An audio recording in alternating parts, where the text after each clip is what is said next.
A igreja de Pedra Viva estava silenciosa quando os aventureiros atravessaram suas portas.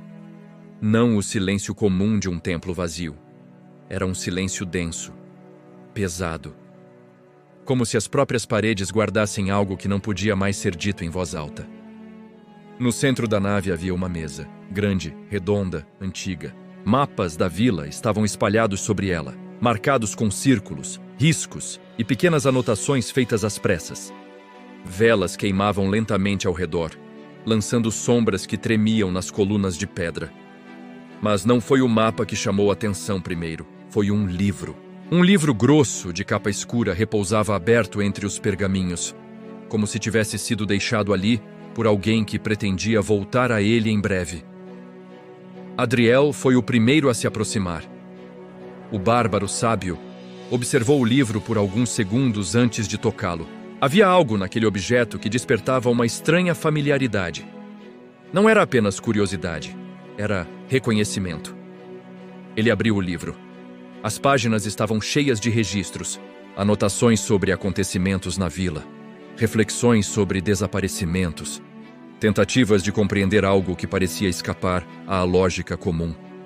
Mas o que fez Adriel parar foi outra coisa: a escrita, as letras irregulares, os traços pesados, os garranchos tortos que sempre apareciam quando ele escrevia rápido demais.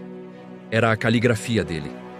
Logo na primeira página havia uma frase curta, escrita com a pressão típica de quem grava as palavras mais na madeira da mesa do que no próprio papel. Registrar ajuda a lembrar, e lembrar.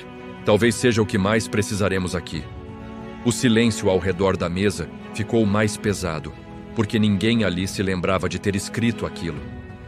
Adriel continuou folheando. As páginas seguintes traziam registros mais longos. Os primeiros desaparecimentos foram relatados próximos à pedreira antiga. Os moradores falam de ecos que não pertencem àquele lugar. Ferramentas deixadas no chão aparecem horas depois em posições diferentes. Alguns juram ter ouvido passos quando não havia ninguém. Outra página. A tinta estava mais desbotada. Não é apenas medo. Há algo errado com o modo como o tempo passa em Pedra Viva. Algumas noites parecem durar mais do que deveriam. Alguns acontecimentos parecem se repetir, mas apenas como uma sensação que desaparece antes de se tornar certeza. Mais adiante. Talvez o problema não esteja no tempo. Talvez esteja na memória. Se certos momentos deixam de existir, quem poderia provar que eles aconteceram?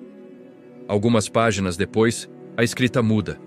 Os traços são mais delicados, mais contidos. Como se quem escrevesse estivesse tentando registrar algo sem chamar atenção. Uma vila não se transforma assim, sem que alguém tenha tentado mudar seu destino. Outra linha logo abaixo. Algumas respostas não estão no lugar onde a ferida aparece primeiro, mas onde alguém tentou impedir que ela se abrisse. Outra página. A pedreira mostra sinais claros de perturbação, mas ela parece apenas o primeiro lugar onde a história se tornou visível, mais adiante. Há registros antigos sobre decisões tomadas na antiga residência de quem um dia teve a responsabilidade de zelar por esta vila. Não sei se aquelas escolhas deram origem ao problema, mas é possível que naquele lugar alguém tenha percebido o perigo e tentado enfrentá-lo antes que fosse tarde demais.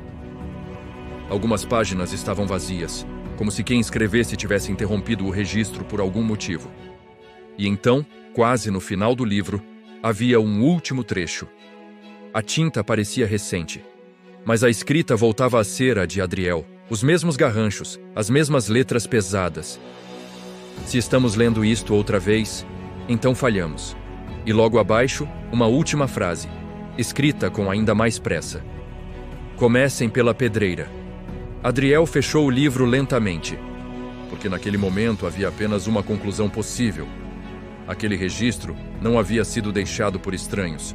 Ele tinha sido escrito ali, por eles mesmos. E se aquilo era verdade, então aquela reunião já tinha acontecido antes. Com o livro fechado e a verdade revelada, os aventureiros se entreolharam. A jornada estava apenas começando.